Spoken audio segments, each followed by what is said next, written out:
Wow, you can really dance. Oh, you can really dance.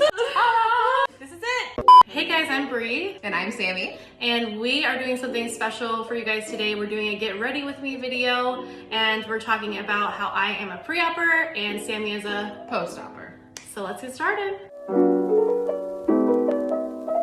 So how do you start your makeup? I was literally just gonna ask you the same thing. Well, normally I moisturize first. Okay. And then primer. Bomb. Okay, Right. so I already have my Zoom call makeup on as my base. Okay, so I think that we should tell them how we met. So how did we meet? There was an event for women who have lost hair and were getting clip-ins. My mom was one of the candidates because they were doing older women that have lost hair. I showed up to the event to support my mom, and Bre was there. And at that time, I actually lost a significant amount of hair myself, and I actually ended up with some clip-ins myself because I shared my story. And I met Bre, and Bre was really sick that day. I was messed up. She was really sick. Really, really bad. I had to lay down. Yeah, and I just remember thinking, this poor girl. I was she need like Alka-Seltzer, like I know. Gatorade, I like was so are jacked you up. okay? So I barely even got to like talk to you or know you that day, but I do remember bugging you. Dead. Yeah, but I do remember bugging you about, you know, certain work things. Added you on Instagram. Yep, and I added you back. So I'm gonna dip into the Anastasia Contour Cream palette in Fair. Fun. And I am just going to, because I am pre-op, make myself look like I am post-op. Snatch this face. Exactly. Give myself a fake little jawline. Okay, how has makeup been since after your surgery for you? So I've always been a big makeup girl. Okay, so hi, you're doing a huge like contour project thing. Like I would do that all the time. Like, let's be real. We always, you know, put shit down here to like fake effect. I feel like I'm like talking shit on No, it's fine. It's fine. I'm over here. Like Okay? she's just giving herself a fake jawline. It's fine, guys. Just call me Bre instead of Bre. So now, like, I don't have to do the heavy contour. I mean, a girl still loves to contour, don't get me wrong. Right. But I also noticed that, you know, now, like, my eyes are bigger. It's weird to say. But if you look at my... Your eyes are bigger. I get it. Yeah. I'm hoping that my eyes get bigger. 100% they will. So will your lips, and, like, your nose will get smaller. Did every measurement under the sun, hun. How was that? It was gross because my boyfriend was doing it. It's like, you don't want your boyfriend to see any of this crap. It's okay. Right. They love us no matter what. I'm hoping so, because I might have some freaking mood swings after I get out of my operation and I can't eat. I'm assuming. Oh yeah, that was really hard for me. I'm gonna speak on that for a little bit. Okay, yeah, speak on that. I kind of had like a little bit of a mental breakdown after surgery. I remember I was sitting on the couch and everyone was like, what are we gonna eat for dinner? You know, like the typical like family. I'm sitting there and I'm like, God, I'm so hungry. Like I'm so hungry, I can't eat. No one's like acknowledging the fact that I can't freaking eat. I sat there and I started like crying. And my mom's like, what's wrong? I'm like, I'm so sad that I can't eat. And she's like, oh my God, like you're actually crying because you can't eat. I'm like, it's been like a full on like week and a half and I haven't had solid food. So she freaking orders bari, okay, like hibachi. All I wanted was some damn fried rice and filet mignon. Oh my gosh. And I was crying. I was full on like, I can't do this. I don't want to do this. What to do? This is the worst decision of my life. And my mom's like, all right, drama. But like in that moment, I was like, holy crap, I'm mentally addicted to food. 100%. Because to full on have like an actual breakdown, like hashtag somewhat embarrassing. So that was kind of like a moment where I really understood that addiction, and it's still a struggle to this day. I mean, it's not like it just goes away. That's what I always like. I would say the best piece of advice that I could ever give someone who is pre-op is truly look into like therapy. Got it.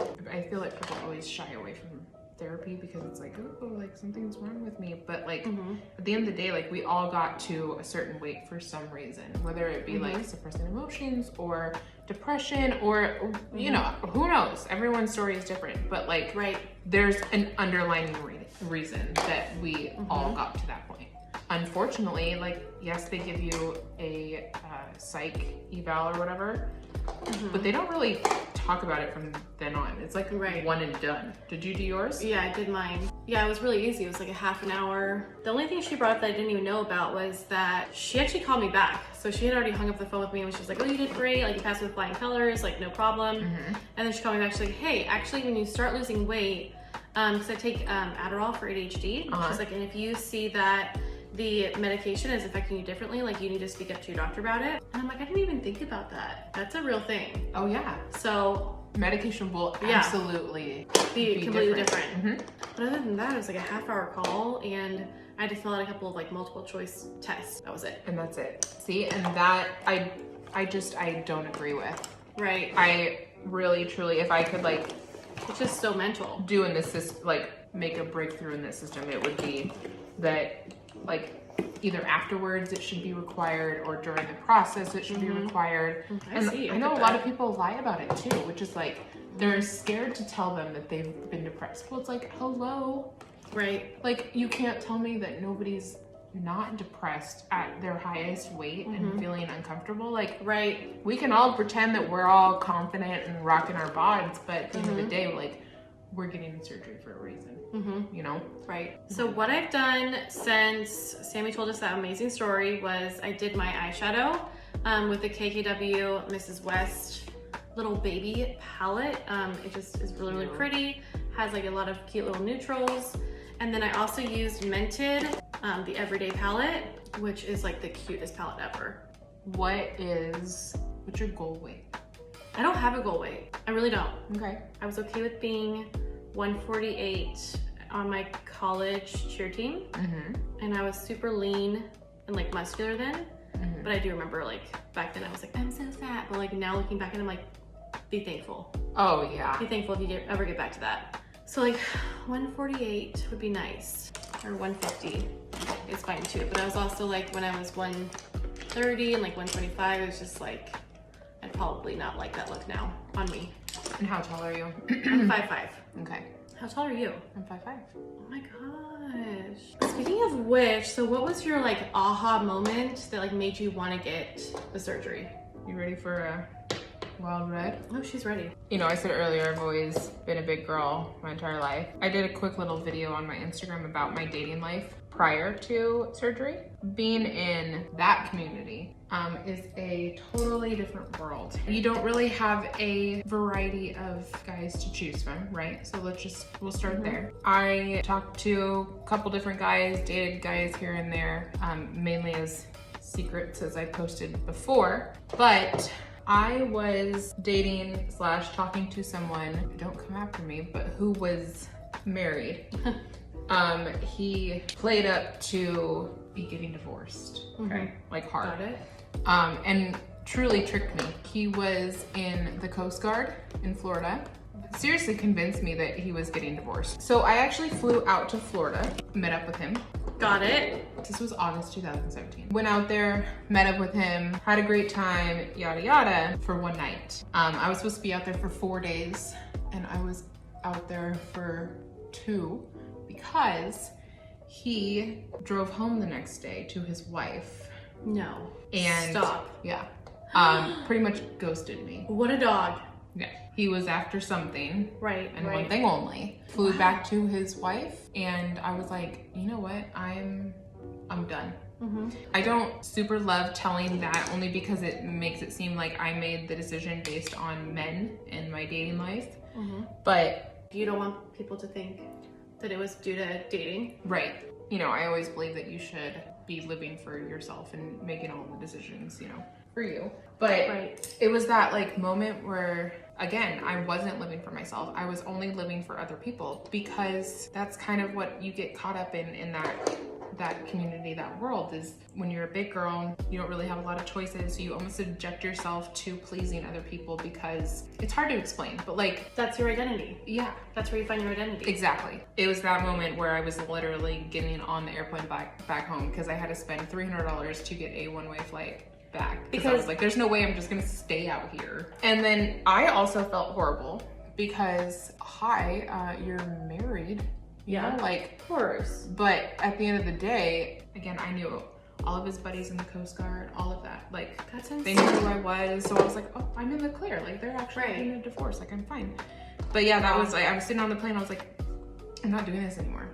I'm not flying out to States to meet men that like I'm attracted to, because around here in California, let's just be honest and be frank, and guys like the whole tiny Newport Beach looking girls, which is fine, but it's great. Yeah, it's fantastic. That's not who I was, and I'm not going to lower my standards just because I was a big girl. So that was my moment of like, wow, I need to do something for myself. And that's when I really started my journey of, it was a full year. Yeah. The drama. The drama. Screw that guy in Florida. That was, Yeah. What was your moment? Ooh, my moment. Well, my moment was definitely, I was working like a dog for a few years and just really not healthy.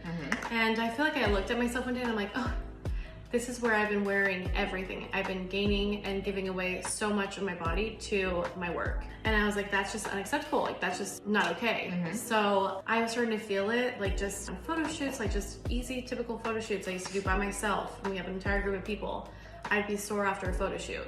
I'd be sore if I slept wrong. Like, I wasn't able to just like spring up like really quick like I used to be able to. And I was just feeling it like here, and just everything just like mentally weighing on me. And I felt like, okay, well, I haven't done crap for myself in ever.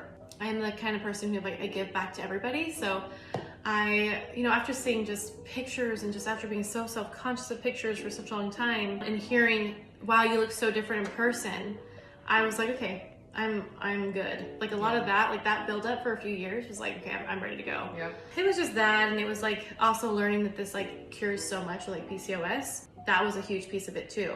And then that was kind of like the, okay, you can go ahead and allow yourself to do something for yourself and go ahead and meet with a couple of doctors. And I'm like, I'll probably just go meet with a couple of doctors, see what happens. Right. But then like once I did that, I committed to the process completely and I haven't looked back since. Yeah, and I do have to stand behind your comment of that you do everything for everyone else. So I am so proud that you were doing this for you. And I'm so lucky that I get to experience it with you. I'm so lucky I get to experience it with you. Like, I mean, this is insane. I have obviously you and like this amazing community to kind of like look to for questions that I might have, and which is super helpful. Like I literally, it's just a click away. So how was it like for you and before your surgery? Were you immersed in the community? Like, did you have anybody who went through this? Like, what was that like? No, so I had no idea there was a community. The only thing that I knew about was a Facebook group. And that was for people who had Kaiser insurance that are having the surgery. Oh, wow. So, and that was like very limited. Right. Because it's just Kaiser patients. Right. Oh, wow. So I had no idea that this whole thing existed, but I did have a girl in my office that was having the surgery a couple months before me. So that helped a lot, because at least I had someone to be like, is this normal? Like, what about this kind of thing, you know? Right. I really wish that I would have known about all of this before. Community. Yeah. And like the way that you're doing it, like your measurements and your before videos, and you're trying the protein shakes and all of that. Like, I got a question the other day. Someone said, do you have any videos of you pre-op? And I'm like, no. That's a negative. I'm so sad that I don't. Oh my gosh, that's why. Remember when you first told me that you were having this, and I was like, take pictures. Yes, totally. And you were like, I don't even look at myself in the mirror. Yes. And now you're like, yeah, what? Let's go. I'm like, just look at it. Yeah, it's a totally different thing. Yeah, it's totally different. But it's like, it's a beautiful, beautiful community, because everyone is so supportive. Everyone's so supportive. There's no judging. Like, I know. I love them. Loving the hair. Let's talk about hair. As you guys can see, I barely have any hair to begin with, but I have been taking the nail, skin, and hair gummies from Costco. Oh my God, you guys, it really works. Like, my hair has grown so much during COVID. Hair loss is inevitable with, you know, getting this procedure, getting this surgery. And it's not fun to talk about. No, it's not. Like, at all. Like, I was in the car with my boyfriend the other day, right after I got my extensions, because... And you have a boyfriend! Oh, isn't that weird? He's gonna watch this and be like... Great. And we talk about you too, boyfriend. Yeah. I just want to say that like all the time. Like, okay, don't get me wrong, I've had boyfriends before. Oh, it's so fun. But I want to be like, my boyfriend. It's so fun until it gets to the point where you're like, it should be my fiance. Okay, I'm just saying. Oh, that's the real tea. I'm just saying. Where you at? Anyway. Yeah. Got it. Anyways, I was in the car with my man. And like I said something about, you know, my hair and hair loss. And he was like, is that like permanent? Like, I was like, Like, why are we talking about and this? I literally had to take like a deep breath and I was like, wow, this is really uncomfortable for me to talk about. I was like, it's not permanent. And I was like, I mean, if the follicles die, I guess that's permanent. And I was like, but like my hair is coming back. So like real quick, I just want to show, this is where I lost all of my hair before. All of this chunk. Where it's growing, like she's healthy, right? But Yeah, like she's short. Like that's why now I'm able to get extensions. Is it all regrowth? Like, were you balding? Oh yeah. Okay. Like I have pictures where you can see my scalp, like big time. I really don't like saying that because a lot of people like turn away from that really like hard. And I get it. Like I was, again, that scared the crap out of me. And I was like, I don't want to lose my hair. I already don't have hair to begin with. Exactly. Like, Exactly. But it's just a thing. And it's hard for us to not get upset about that. Like hair is our identity. Like, big, luscious, blonde curls. Like that's what we all want, you know? Like, so then when you lose hair like that, you're like, oh my God, I'm not cute anymore. But it grows back. There's solutions. That's what everybody says, it grows back. I want to press on that in case someone's watching that has not had the surgery yet and is gonna like run for the friggin' hills because hair loss is a real thing. Cute, so you get to get skinnier or tinier or lose some more weight, but then you're gonna lose a lot of hair. Yeah. I don't even care because I got a wig who's waiting for me upstairs. Yeah, that's what I did. That I will throw on. That's what I did. Yeah. Wigs are not horrible. They're not the most fun when you're dating. No, I bet not. That sucks. Yeah. Oh they're like, oh, let me kiss you. And they're like, I can't go beyond. what is that? I don't know what to tell you. I'm a mannequin. Do you feel like sitting here right now, do you feel like you're 200 pounds less? No. What do you feel like? Well, we just ate, so I feel like a cow. No way. Oh yeah, I feel bloated. Isn't that so dumb? Yeah, it's wild. It's crazy. It's wild. Again, going back to the whole mindset and the whole therapy and all of that good stuff. Of course, now that I'm like happy and my life's going great, I'm like, why? But then again, sitting in here, I'm like, oh my gosh, I feel gross. Look at that. Like, feel this. But it's like, it all just goes back to here. You guys, thank you so much for watching our first video, our Get Ready With Me video. I hope you guys learned a little bit about us today. And we're going to be answering some questions in our next few videos. Thank you guys so much for submitting those questions. They were amazing. And just make sure that you stay tuned on both of our pages. Bye, guys. Bye.